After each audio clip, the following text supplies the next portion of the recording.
Hey guys, this is Shrishti Sharma and today in this video we are going to study the chapter 6 of class 12 history भक्ति सूफी traditions. और ये इस chapter का first part है जिसमें हम introduction से चैप्टर की शुरुआत करेंगे। हमने चैप्टर 4 में देखा था कि मिड फर्स्ट मिलेनियम BCE के दौरान बहुत सारे ट्रेडिशंस यानी कि बहुत सारी प्रथाएं समाज में थीं। हिस्टोरियंस ने उनके बारे में कैसे पता लगाया, उन्होंने कुछ सोर्सेज यूज़ करे, जैसे कि उन्होंने रिलीजियस स्ट्रक्चर्स देखे, कुछ धार्मिक स्थल देखे थे जो कि थे टेम्पल्स, मोनेस्ट्रीज, स्तूपास, ठीक है। उन्होंने कुछ स्कल्पचर्स को देखा और समझा, साथ ही साथ कुछ किताबें पढ़ी और उसके आधार पे उन्हें पता चला कि कितने तरह के ट्रेडिशंस उस समय समाज में थे। अब जिस पीरियड की हम बात कर रहे हैं, इस पीरियड के बारे में हिस्टोरियंस ने कैसे जाना, कौन से सोर्सेज यूज़ करे थे, वो थे पोएट सेंट्स के लिए लिखे गए टेक्सचुअल सोर्सेज यानी कि कुछ किताबें। पोएट सेंट्स कौन होते थे, जैसे कि आपकी मीराबाई हो गई या फिर कबीर दास हो गए। ये लोग कुछ कविताएं गाते थे या फिर भजन बोलते थे और साधारण लोगों को उन्हीं की भाषा में चीज़ें समझाने की और सिखाने की कोशिश करते थे, ठीक है। तो हिस्टोरियंस ने इन फॉलोअर्स की लिखी गई किताबों को इस्तेमाल करा है, पर ये थोड़ा सा चैलेंजिंग है। क्यों? एक चुनौती आती है हिस्टोरियंस के लिए इन्हें यूज़ करने में। वो क्या है कि इन टेक्सचुअल सोर्सेज को लिखा किसने था? फॉलोअर्स ने, यानी कि अपनी भाषा में वो लिखा गया था। तो कहीं ना कहीं जो ओरिजिनल मैसेज था, जो वो पोएट सेंट देना चाहते थे, वो थोड़ा बहुत चेंज हो गया, ठीक है। और समय के साथ साथ जिन चीज़ों को मानने में थोड़ी सी प्रॉब्लम हुई, उन चीज़ों को मैसेज में से हटा दिया गया, ठीक है। तो जो एक्चुअल संदेश था वो पूरी तरीके से किसी को भी नहीं पता, ठीक है। तो हिस्टोरियंस पूरी तरीके से इन चीज़ पर विश्वास नहीं कर सकते। और साथ ही साथ जो हेगियोग्राफीज होती हैं, यानी कि जो संत महात्माओं के ऊपर बायोग्राफी लिखी जाती है, उनको भी हिस्टोरियंस पूरी तरीके से एक्यूरेट नहीं मानते। क्यों नहीं मानते?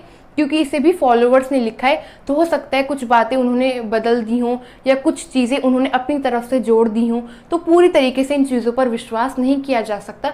पर फिर भी इन सोर्सेज को बहुत अच्छे से हिस्टोरियंस पढ़ते थे। क्यों?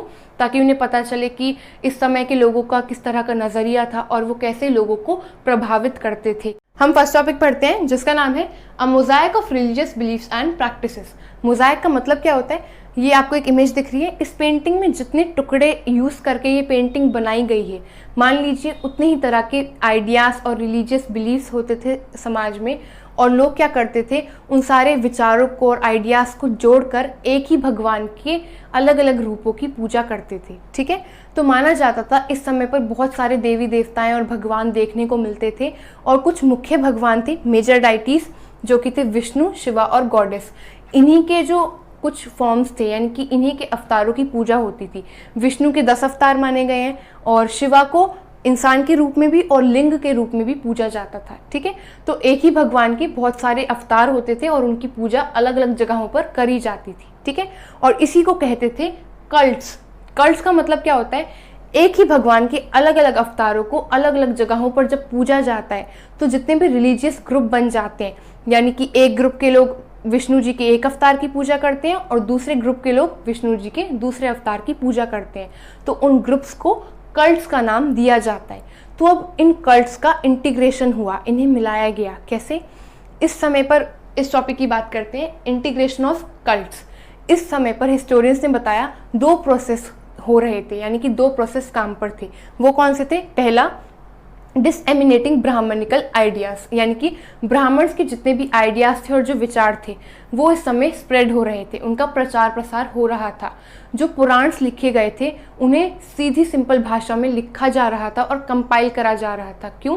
ताकि वुमेन यानी कि महिलाएं और शूद्र भी इन्हें पढ़ें और इन्हें समझ सकें, ठीक है। और दूसरा process, Brahmins accepting and reworking beliefs of other social categories.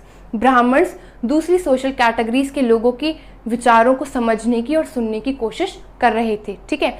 जैसे कि हमने इतने सारे चैप्टर्स में देखा, कभी बुद्धिज़्म और ब्राह्मण के आइडियाज़ आपस में टकराते थे, कोई ना कोई एक कैटेगरी दूसरी कैटेगरी का विरोध करती थी, ठीक है। पर इस समय क्या हो रहा था कि ब्राह्मण्स दूसरी कैटेगरी के लोगों की बातों को सुनकर समझने की कोशिश कर रहे थे, ठीक है। यहाँ पे एक बॉक्स गिवन है, ग्रेट एंड लिटिल ट्रेडिशंस। इसमें क्या बताया गया है, एक सोशियोलॉजिस्ट थे जिनका नाम है रॉबर्ट रेडफील्ड। उन्होंने 2 टर्म दी थी, ग्रेट ट्रेडिशन और लिटिल ट्रेडिशन। इनके द्वारा क्या दर्शाया है? पीजेंट सोसाइटी यानी कि जो किसानों का समाज था, उसमें 2 तरह के प्रथाएं फॉलो होती थी। ग्रेट ट्रेडिशन में क्या होता है? जो भी रिचुअल्स और कस्टम्स यानी कि जो रीति रिवाज बड़ी कैटेगरी के लोग फॉलो करते हैं, जैसे कि राजा महाराजा हो गए और प्रीस्ट हो गए यानी कि पुजारी हो गए, उन्हें ग्रेट ट्रेडिशन में माना जाता है। और कुछ जो लोकल प्रैक्टिसेस होती हैं, ठीक है, लोकल लोगों की जो अपनी रीति रिवाज होते हैं, उन्हें लिटिल ट्रेडिशन के अंडर माना जाता था। पर अब लोगों ने डिसाइड करा था कि अब इंटरैक्शन होगा, यानी कि लोगों में बातचीत शुरू होगी, लोग एक दूसरे की बात को समझेंगे और जानेंगे, और वैसे ही ये जो ट्रेडिशंस हैं, अलग अलग जो मान्यताएं हैं, वो ख़त्म हो जाएंगी और सबके विचार आपस में मिल जाएंगे। ठीक है, इसका सबसे बड़ा एग्जाम्पल मिलता है हमें जगन्नाथ का। जगन्नाथ एक भगवान है जिनकी पूजा होती थी ओडिशा में। ठीक है, इमेज में आपको दिख रहा होगा, पुरी में, ओडिशा में इनकी पूजा होती थी और माना जाता था ये एक लोकल भगवान थे वहाँ के। बाद में जब लोगों के बीच इंटरैक्शन हुआ, लोगों ने एक दूसरे की बात सुननी समझनी शुरू करी, तब माना गया कि जगन्नाथ जो हैं वो विष्णु जी का ही एक अवतार है। ठीक है, अब चैप्टर 6 और चैप्टर 4 में 2 इमेजेस हैं आपके सामने, ये रही। ठीक है, इन दोनों इमेजेस को ध्यान से देखिए। दोनों इमेजेस बहुत अलग हैं, एक दूसरे से बहुत डिफरेंट हैं, पर दोनों को ही विष्णु जी का अवतार माना गया है। ठीक है, तो इस तरीके से रीजन वाइज यानी कि अलग अलग जगहों पर अलग अलग अवतार की पूजा होती थी। ठीक है, और सेम देवियों के केस में यानी कि गॉडेसेस, जो लोकल गॉडेस होती थी, जो कि पत्थर की मूर्तियां बनाई जाती थी और ऑकर यानी कि एक गेरुए रंग से उन पर पेंट करा जाता था। तो इन लोकल गॉडेसेस को, इन लोकल देवियों को पुराण में माना गया है कि ये मुख्य भगवानों की वाइफ्स थी, जैसे कि विष्णु जी की वाइफ लक्ष्मी या फिर शिव जी की वाइफ पार्वती। ठीक है, अब हम नेक्स्ट पार्ट पढ़ते हैं जिसका नाम है डिफरेंस एंड कॉन्फ्लिक्ट। जितनी भी गॉडेसेस यानी कि देवियों की पूजा होती थी, उन्हें तांत्रिक पूजा के अंदर क्लासिफाई करा जाता था। तांत्रिक पूजा का मतलब बिल्कुल नहीं है कि काला जादू या ब्लैक मैजिक, ओम त्रीम भ्रीम जामुंडाय नमः, ऐसा कुछ भी नहीं है। सिंपल जितनी भी देवियां थी उनकी पूजाओं को तांत्रिक पूजा के अंदर माना जाता था। ठीक है, और तांत्रिक पूजाओं के कुछ आइडियाज थे। पहली बात, सारे पुरुष और महिलाएं इक्वल हैं और कोई भी तांत्रिक पूजा में पार्टिसिपेट कर सकता है, और साथ ही साथ कास्ट यानी कि जाति के आधार पर भी कोई भेदभाव नहीं करा गया था, और कोई भी इस ट्रेडिशन को यानी कि तांत्रिक वर्शिप में ज्वाइन कर सकता था। ठीक है, और तांत्रिक प्रैक्टिसेस के जो आइडियाज थे कि कास्ट के आधार पे कोई डिफरेंस नहीं था, और साथ ही साथ मेन और वुमेन भी इसमें पार्टिसिपेट कर सकते थे। इन दोनों आइडियाज़ ने शैविज्म और बुद्धिज्म, शिव जी की पूजा करना और बुद्धा की पूजा करना, इन दोनों ट्रेडिशंस को बहुत प्रभावित करा था। ठीक है, उस समय ये दोनों ट्रेडिशंस जो थे वो इंडिया के नॉर्दर्न पार्ट, ईस्टर्न पार्ट और सदर्न पार्ट्स में डेवलप हो रहे थे, तो ये तांत्रिक आइडियाज से भी प्रभावित हो गए थे। ठीक है, जो हिंदू नाम होता है, हिंदू नाम के अंदर किस किस को पहचान दी गई, माना गया जो लोग शिव जी की पूजा करते हैं, जो लोग बुद्धा को मानते हैं, जो लोग जैन ट्रेडिशन को फॉलो करते हैं, जो लोग तांत्रिक वर्शिप करते हैं और जो लोग विष्णु जी की पूजा करते हैं, उन पांचों ट्रेडिशंस को एक नाम से पहचान दी गई, वो थी हिंदू। ठीक है, अब जो ये हिंदू नाम था ये बहुत सारी ट्रेडिशंस को, बहुत सारी प्रथाओं को दर्शाता था। अब जितनी भी इसके अंदर ट्रेडिशंस आती हैं उन्हें मिला तो दिया गया एक नाम में, पर वो सारे ट्रेडिशंस एक दूसरे से बिल्कुल अलग थे। कैसे? जैसे बात करें वेदास और पुराण्स की, वेदों में मुख्य भगवान माने जाते थे अग्नि, सोम और इंद्र, और जो पुराण्स थे उनमें विष्णु जी और शिव जी की पूजा करी जाती थी। ठीक है, सब में अलग अलग भगवान की पूजा होती थी, फिर भी सबको एक ही नाम के अंदर पहचान दे दी गई। ठीक है, अब इतने सारे ट्रेडिशंस थे, अलग अलग मतभेद भी होते थे, सबके अलग अलग आइडियाज़ थे, तो थोड़े बहुत डिबेट्स और डिस्कशंस, थोड़े बहुत लड़ाई झगड़े भी हो जाते थे। कैसे? कौन कौन से कॉन्फ्लिक्ट्स और टेंशन्स थे?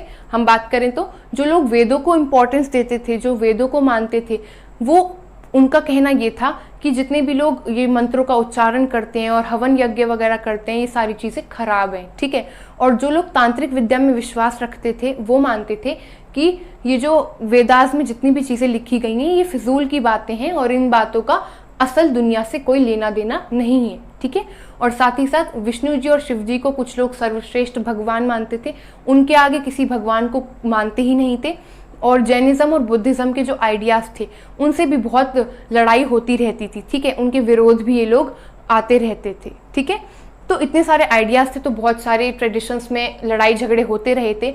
पर ये जो भक्ति का कॉन्सेप्ट है, ये जो भगवान की भक्ति करते हैं, ये कॉन्सेप्ट कब से चल रहा है? जिस पीरियड की हम बात कर रहे हैं इससे भी 1000 साल पहले से भगवान की पूजा होती थी, अलग अलग तरीके से लोग भक्ति करते थे। कैसे?